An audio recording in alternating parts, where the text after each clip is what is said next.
It never happens at a good time. The pipe bursts at midnight. The heater quits on the coldest night. Suddenly, you're overwhelmed. That's when HomeServe is here. For $4.99 a month, you're never alone. Just call their 24/7 hotline and a local pro is on the way. Trusted by millions, HomeServe delivers peace of mind when you need it most. For plans starting at just $4.99 a month, go to homeserve.com. That's homeserve.com. Not available everywhere. Most plans range between $4.99 to $11.99 a month your first year. Terms apply on covered repairs. M. The Media Project.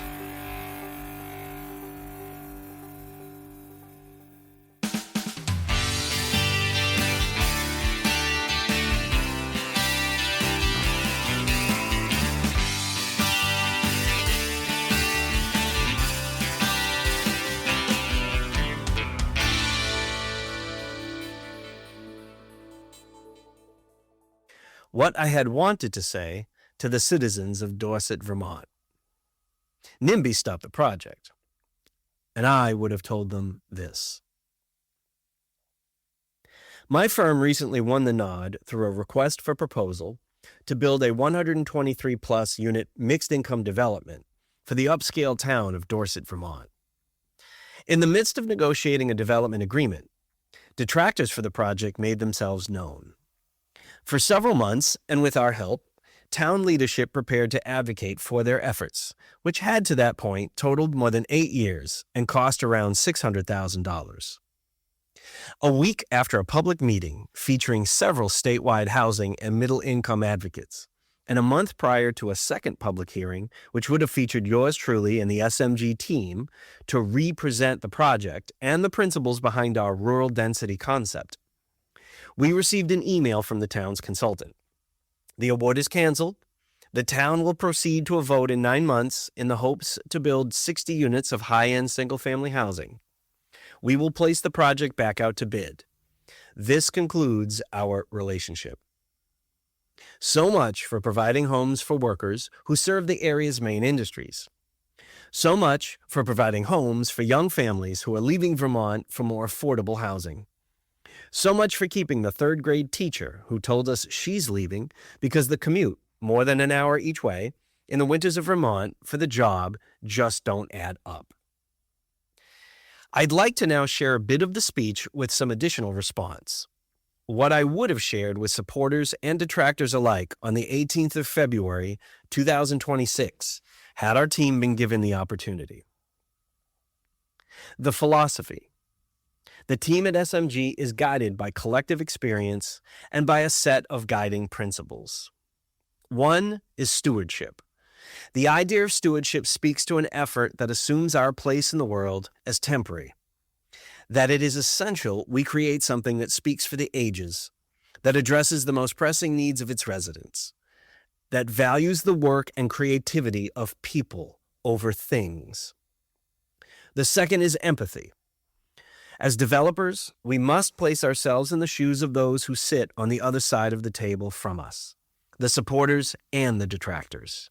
We must listen and then work to understand the perspective of all people and of those who would live in our community, even those that, in the case of Dorset, do not have a voice yet because the housing they would have lived in has not existed there for decades due to gentrification and policy making favoring the upper class. And thirdly, humility. Every member of the SMG team is an expert in their chosen profession. Every member brings to the table traditional and non-traditional skill sets or priorities that set them apart within our industry. We intentionally make every effort to bring our skills to the people we serve and ask the question, how best can we serve you? Ours is a bottom-up approach, not a top-down. We do not utilize our skills to exclude others from weighing in on the project's merits. It is this team's interest to build community development-driven projects. We look at many different factors outside of real estate to determine where to engage in projects. We examine economic development factors, cultural and political factors. We try to understand a community's real interest in building projects that address one or more issues of resiliency, both for households and for municipalities. This is reflected in our response package to your community. Consider our master plan, a blueprint for scaled development particularly suited for a rural state like Vermont. Maximizing green space. This has two advantages. First, density as a tool to reduce project costs, and second, an embedded social benefit.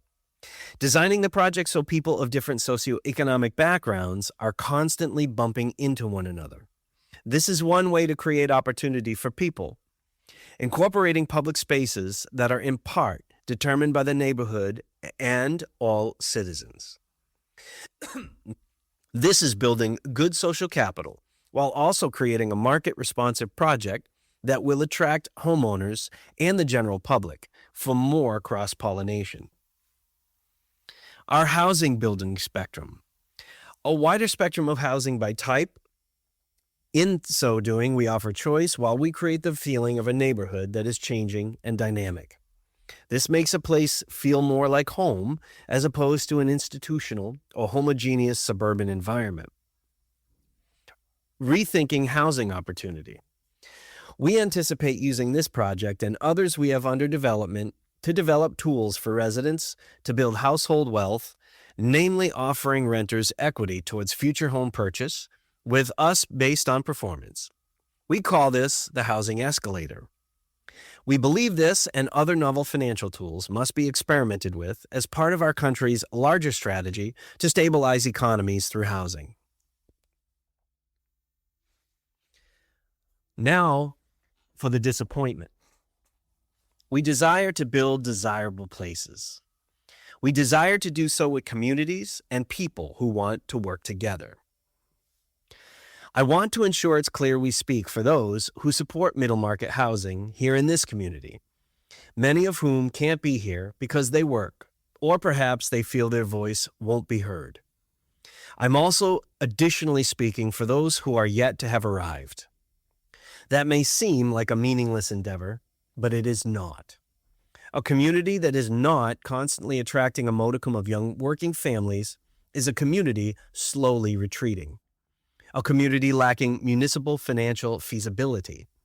A community that slowly becomes less desirable over the long term.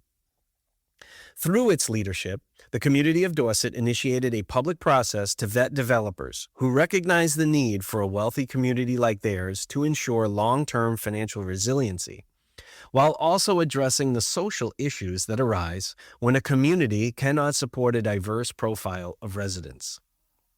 Without a meaningful change, Dorset will cease to operate as a municipality in the decade to come. Without first responders, safety becomes an issue. Devoid of middle-class families, the public school will eventually find itself underfunded and will close. Without young workers, staples of the business community, like the Dorset Inn, will cease to be feasible. I have received a modicum of feedback from detractors of a mixed-income rural density project as we've proposed. One resident in a public forum suggested that a company led by someone who lives in Rutland, Vermont, a nearby working-class city of which I'm proud to call home, could not possibly understand the needs of Dorset and its upscale citizens. I take pause at what they suggest. Another citizen wrote in the public forum's remote meeting comments, suggesting that my firm must pay tribute to receive such projects. Some comments have been inappropriate enough, I will not give them the time in this forum. For pride and dignity can never be taken from you. They are only freely given.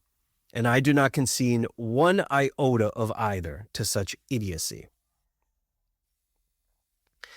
And now my reaction. As a developer, I've become accustomed to being seen as the bad guy in the room by default, especially in upscale communities and especially here in Vermont. It's particularly frustrating in Dorset's case. By town leadership's own admission, a majority of detractors are second homeowners. In the town, a full 64% of all households are second homes for the wealthy.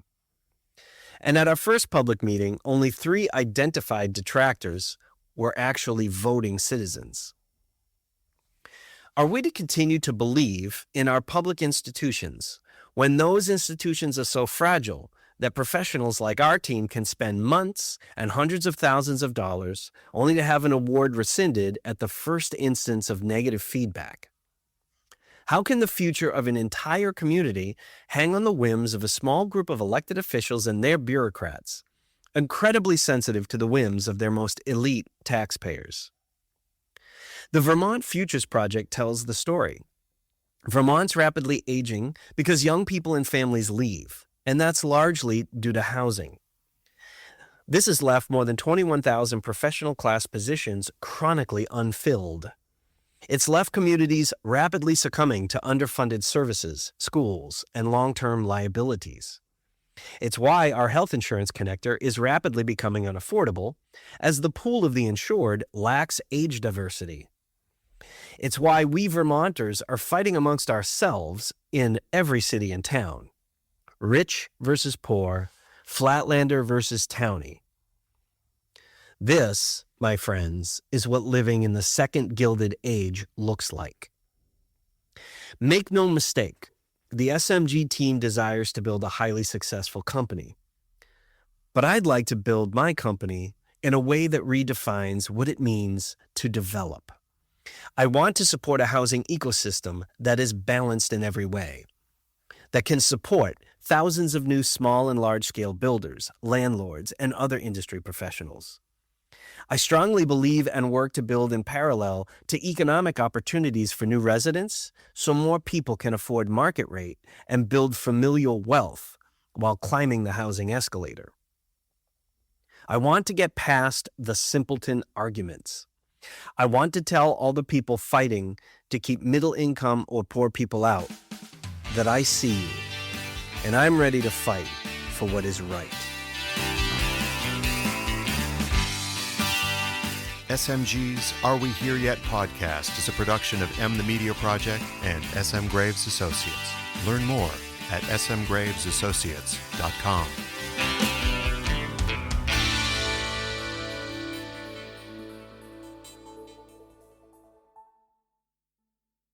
Breaking news for your home.